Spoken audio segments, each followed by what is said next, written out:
जय हिंद, नमस्कार प्यारे साथियों, कैसे हैं आप सभी लोग। मैं आप सभी का स्वागत करता हूं आपके अपने YouTube platform Sidhauli TV classes पर। और मैं आशा करूंगा आप सभी लोग बहुत ही अच्छे होंगे और अपने एग्जाम रेलवे ग्रुप डी की तैयारी बहुत ही अच्छे लेवल से कर रहे होंगे। आज के इस क्लास में हम लोग वेरी मोस्ट इंपॉर्टेंट क्वेश्चंस को देखने जा रहे हैं, जो कि आपके रियल एग्जाम में देखने को मिलेंगे आपके एग्जाम सेंटर पर। तो ये वो क्वेश्चन है जहाँ से सबसे ज़्यादा क्वेश्चन पूछे जाते हैं, तो इसलिए आप लोग इस क्लास को बहुत ही ध्यान से देखिए और एक एक क्वेश्चन को बहुत ही अच्छे लेवल पर तैयार कर लीजिए, क्योंकि आज की इस क्लास में हम लोग पूरे 40 क्वेश्चंस देखेंगे। और यहाँ से अगर आप 25 क्वेश्चन भी सही कर लेते हैं तो यकीन मान के चलिए आपकी तैयारी बहुत अच्छी है। तो चलिए सेशन को स्टार्ट करते हैं। फर्स्ट नंबर क्वेश्चन आपसे भी से पूछा जा रहा है कि क्षेत्रफल की दृष्टि से भारत का विश्व में कौन सा स्थान है। अगर क्षेत्रफल की दृष्टि से भारत का विश्व में स्थान पूछा जाए मेरे प्यारे साथियों, तो यहाँ पर आप लोग 7वां करिएगा, वो आपका 7वां स्थान है। Correct answer option number C बनेगा। और अगर यहीं पर पूछा जाए कि क्षेत्रफल की दृष्टि से भारत का सबसे बड़ा राज्य कौन सा है, राज्य की बात किया जाए तो आप लोग बताइएगा राजस्थान को, ठीक है। और सबसे छोटा राज्य पूछे तो आप लोग गोवा को बताइएगा। चलिए नेक्स्ट क्वेश्चन आपकी स्क्रीन पर देखिए, आपसे पूछा जा रहा है कि भारत के मानक समय का निर्धारण किस देशांतर रेखा से किया जाता है। सेकंड नंबर क्वेश्चन का करेक्ट आंसर क्या होगा, तो यहाँ पर आप लोग 82 डिग्री 30 मिनट पूर्वी देशांतर के साथ करिएगा। Correct answer option number A के साथ बनेगा। एक एक क्वेश्चन आपकी एग्जाम के लिए इंपॉर्टेंट है, इसीलिए अच्छे से क्वेश्चंस को तैयार करते हुए चलिए। नेक्स्ट क्वेश्चन में पूछा जा रहा है निम्नलिखित में से कौन सा राज्य कर्क रेखा से नहीं गुजरता है। आप सभी को पता है कर्क रेखा भारत के 8 राज्यों से होकर गुजरती है, जिसमें से ओडिशा शामिल नहीं है, इसलिए correct answer option number C को आप लोग कर दीजिएगा। और नेक्स्ट क्वेश्चन का करेक्ट आंसर आप सभी लोग दीजिए। आपकी स्क्रीन पर आ चुका है क्वेश्चन, कह रहा भारत का दक्षिणतम बिंदु कौन सा है। सभी को पता होना चाहिए भारत का दक्षिणतम बिंदु जो है वो इंदिरा पॉइंट है। Correct answer option number B के साथ कर दीजिएगा। और एक बात बताइए कि भारत का क्षेत्रफल कितना है, अगर आपसे पूछा जाए सभी लोग कमेंट बॉक्स में करेक्ट आंसर करिए। और नेक्स्ट नंबर क्वेश्चन का करेक्ट आंसर बताइए कि भारत की समुद्री तट रेखा की कुल लंबाई लगभग में कितनी है। सभी लोग बताओ, समुद्री तट रेखा की कुल लंबाई अगर लगभग में पूछा जाए तो यहाँ पर आप लोग 7516.6 किलोमीटर, ऑप्शन नंबर बी आपकी क्वेश्चन का करेक्ट आंसर बनेगा। और नेक्स्ट क्वेश्चन आप सभी से पूछा जा रहा है, आप सभी लोग देखिए, कह रहा है भारत और पाकिस्तान के बीच अंतर्राष्ट्रीय सीमा को क्या कहा जाता है। बहुत ज़्यादा रिपीट हुआ ये क्वेश्चन है कि भारत और पाकिस्तान के बीच जो अंतर्राष्ट्रीय सीमा है इसको क्या कहा जाता है। इसको हम लोग बोलते हैं रेड क्लिफ रेखा। 6 नंबर क्वेश्चन का correct answer option number A के साथ आप सभी लोग करिएगा। और नेक्स्ट क्वेश्चन में पूछ रहा हिमालय पर्वत की सबसे बाहरी श्रेणी कौन सी है, इन ऑप्शंस में से बताइए। हिमालय पर्वत की सबसे बाहरी श्रेणी अगर आपसे पूछा जाए वह कौन सी है, तो ये आप लोग शिवालिक के साथ करेक्ट आंसर करिएगा। 7 का correct answer option number C बनेगा। और मेरे प्यारे साथियों, अगर अभी तक आपने इस सेशन को लाइक नहीं किया है तो प्लीज़ सेशन को लाइक कर दीजिएगा। और पहली बार जुड़ रहे हैं तो प्लीज़ चैनल को भी सब्सक्राइब कर लीजिएगा। इसी प्लेटफॉर्म पर आपको डेली क्लास देखने को मिलती है। और नेक्स्ट क्वेश्चन आपकी स्क्रीन पर कह रहा है दक्कन का पठार किस आकृति का माना जाता है। दक्कन का पठार अगर आपसे पूछा जाए तो ये आप लोग त्रिभुजाकार के साथ कर दीजिएगा। ये आपका त्रिभुजाकार है, option number B correct answer बनेगा। और नेक्स्ट क्वेश्चन में पूछ रहा है पश्चिमी घाट का दूसरा नाम क्या है। यहाँ पर आप लोग करेक्ट आंसर सह्याद्री करिएगा, ऑप्शन नंबर ए। 9 का correct answer option number A कर दीजिएगा। नेक्स्ट क्वेश्चन में पूछ रहा पश्चिमी घाट और पूर्वी घाट कहाँ मिलते हैं, तो यहाँ पर आप लोग नीलगिरी पहाड़ियों के साथ करेक्ट आंसर करिएगा। ये option number B right answer बनेगा। और नेक्स्ट क्वेश्चन आप लोग देखिए, आपसे पूछा जा रहा बंगाल का सूत्र किस नदी को कहा जाता है, तो यहाँ पर दामोदर नदी को लॉक कर दीजिएगा। और यहाँ पर बिहार का शोक पूछा जाए तो आप लोग कोसी नदी को लॉक करेंगे। क्वेश्चन में कह रहा है ब्यास नदी किस नदी की सहायक नदी है। ब्यास को याद कर लेना, ये किस नदी की सहायक नदी है। 12 नंबर क्वेश्चन का करेक्ट आंसर सतलुज के साथ कर दीजिएगा, ऑप्शन सी करेक्ट आंसर है। नेक्स्ट क्वेश्चन में कह रहा भारत का सबसे बड़ा नदी डेल्टा किस नदी के द्वारा बनाया गया। 13 का करेक्ट आंसर आप लोग गंगा ब्रह्मपुत्र नदी के साथ करिएगा। राइट आंसर ऑप्शन सी बनेगा। और नेक्स्ट क्वेश्चन में आपसे पूछ रहा है भारतीय जलवायु की सबसे महत्वपूर्ण विशेषता क्या है, सभी लोग बताइए।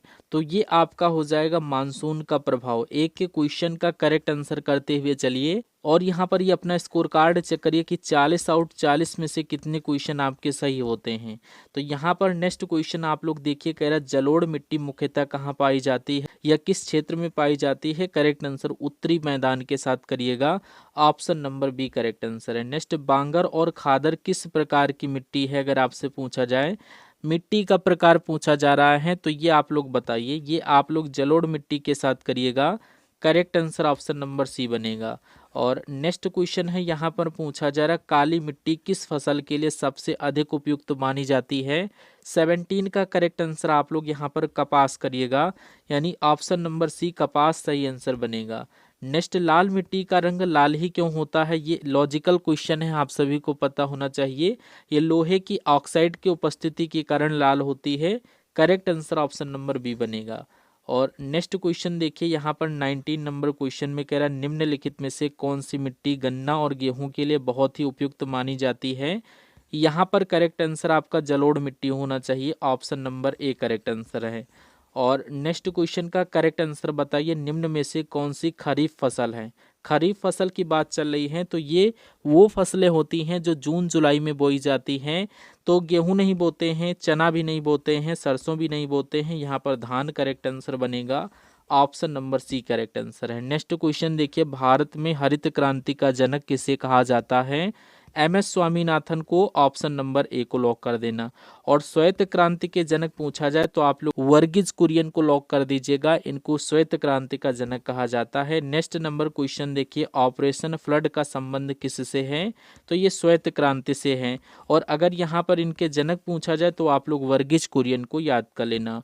नेक्स्ट क्वेश्चन देखिए, चाय उत्पादन के लिए कौन सा राज्य प्रसिद्ध है। चाय के लिए आप सभी को पता होगा असम हो जाएगा। कॉफी उत्पादक राज्य अगर आपसे पूछा जाए तो आप लोग क्या बताएंगे। कॉफी के लिए आप लोग यहाँ पर कर्नाटक को बताइएगा, क्या बताओगे, कर्नाटक को बताइएगा। और एक और आपसे पूछा जाता है कि जूट के लिए कौन हो जाएगा, तो जूट के लिए आप लोग पश्चिम बंगाल को याद कर लेना। क्या याद करोगे, यहाँ पर पश्चिम बंगाल याद कर लेना, ये सब आपके एग्जाम में पूछे जाते हैं। और एक आपसे रबड़ के लिए पूछा जाएगा, रबड़ के लिए कौन सा राज्य है, तो आप लोग केरल को याद कर लेना।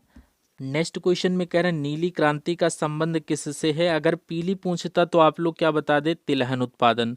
श्वेत पूछता तो आप लोग दुग्ध उत्पादन।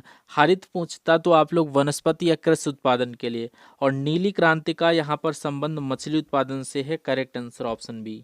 नेक्स्ट क्वेश्चन देखिए, निम्नलिखित में से कौन सा सही सुमेलित है। सही सुमेलित आपको बताना है। चाय जो है ये पंजाब के लिए नहीं, कर्नाटक के लिए कॉफी सही है, रबड़ के लिए राजस्थान ये गलत हो जाएगा, और गुजरात ये भी गलत हो जाएगा। आपका करेक्ट आंसर यहाँ पर ऑप्शन बी कर्नाटक, यानी कॉफी के लिए कर्नाटक हो जाएगा। बाकी ये सब गलत ऑप्शन दिए गए थे। नेक्स्ट क्वेश्चन में कह रहा झरिया कोयला किस क्षेत्र राज्य में स्थित है, तो ये क्या झारखंड में है। 26 का correct answer option number B के साथ कर दीजिएगा। नेक्स्ट नंबर क्वेश्चन देखिए, यूरेनियम कॉरपोरेशन ऑफ इंडिया का मुख्यालय कहाँ स्थित है प्यारे साथियों। तो यहाँ पर मुख्यालय की बात चल रही है तो आप लोग यहाँ पर जादूगोड़ा के साथ करेक्ट आंसर करना, option number B. Next question में आपसे पूछा जा रहा है एल्युमिनियम उद्योग के लिए सबसे महत्वपूर्ण कच्चा माल कौन सा है, सभी लोग बताओ। यहाँ पर महत्वपूर्ण कच्चा माल आपसे पूछा जा रहा है तो यहाँ पर एकदम ये सभी एनसीईआरटी बेस्ड क्वेश्चन है, आप सभी को देखना है, करेक्ट आंसर बताना है। 30 का करेक्ट आंसर आप लोग यहाँ पर बॉक्साइट के साथ कर दीजिएगा। और नेक्स्ट क्वेश्चन आप लोग देखिए, आपसे पूछा जा रहा है निम्नलिखित में से कौन सा उद्योग कृषि आधारित उद्योग है। अगर आपसे पूछा जाए तो आप लोग क्या बताओगे, तो यहाँ पर जूट जो दिया गया है, जूट जो उद्योग है ये कृषि आधारित उद्योग है, इसलिए करेक्ट आंसर आप लोग ऑप्शन नंबर बी के साथ कर दीजिएगा। क्वेश्चन में कह रहे हैं निम्नलिखित में से कौन सा कथन सही है, तो यहाँ पर जूट उद्योग का केंद्र कोलकाता हुगली क्षेत्र में स्थित है। करेक्ट आंसर मैंने डायरेक्ट बता दिया, ऑप्शन नंबर बी को लॉक कर दीजिएगा। यहाँ पर option number B correct answer कर लीजिएगा। नेक्स्ट देखिए, भारत में रेलवे की शुरुआत किस वर्ष हुई थी। अगर रेलवे की बात किया जाए तो ये सन 1853 में हुई थी, और कहाँ से कहाँ तक हुई थी, मुंबई से Thane, option number B correct answer है। नेक्स्ट, भारत की पहली रेलगाड़ी किन दो स्थानों के बीच चली थी, तो यहाँ पर मुंबई से ठाणे, ऑप्शन नंबर ए 1853 आप लोग करेक्ट आंसर करिएगा, सन 1853 में ये चली थी। नेक्स्ट, जनगणना 2011 के अनुसार भारत का लिंगानुपात कितना था? तो ये 943 था। Correct answer option number C के साथ कर दीजिएगा। नेक्स्ट, निम्नलिखित में से कौन सा कथन गलत है? अब यहाँ पर गलत आपको बताना है। 36 का करेक्ट आंसर देखिए। यहाँ पर अगर आपसे पूछा जाए गलत कथन, तो यहाँ पर भारत में जनगणना यहाँ पर 10 वर्ष में होती है तो सही है। 2011 में भारत का लिंगानुपात 1943, बिल्कुल करेक्ट आंसर। भारत में सर्वाधिक साक्षरता वाला राज्य यहाँ पर केरल है, बिल्कुल सही है। नेक्स्ट ऑप्शन में दिया गया भारत में सर्वाधिक जनसंख्या वाला राज्य बिहार, बिल्कुल गलत है। यहाँ पर यूपी होना चाहिए था, इसलिए ये वाला ऑप्शन नंबर आपका डी करेक्ट आंसर बनेगा इस क्वेश्चन का। नेक्स्ट, निम्नलिखित में से कौन सी प्राकृतिक आपदा है जो अपने आप घटित होती है उसको प्राकृतिक आपदा कहते हैं, जैसे कि यहाँ पर भूकंप। Option number A correct answer है। नेक्स्ट क्वेश्चन में आपसे पूछा जा रहा है प्यारे साथियों कि भारत में आपदा प्रबंधन अधिनियम किस वर्ष लागू किया गया था? आप सभी लोग बताइए किस वर्ष यह लागू किया गया था? तो सन याद कर लेना, 2005 ईस्वी में यह लागू किया गया था। करेक्ट आंसर ऑप्शन सी बनेगा। और नेक्स्ट क्वेश्चन आप लोग देखिए, नाथुला दर्रा आपके सामने आ सकता है। नाथुला दर्रा यानी यहाँ पर नाथुला दर्रा और जेलेपला दर्रा, ये दोनों दर्रा आपके इम्पॉर्टेंट हैं। ये आपके सिक्किम के दर्रे हैं, इसलिए option number correct answer option B बनेगा। ऑप्शन नंबर बी को लॉक कर देना। नेक्स्ट देखिए, अगला क्वेश्चन का करेक्ट आंसर देखिए, चिल्का झील किस राज्य में स्थित है?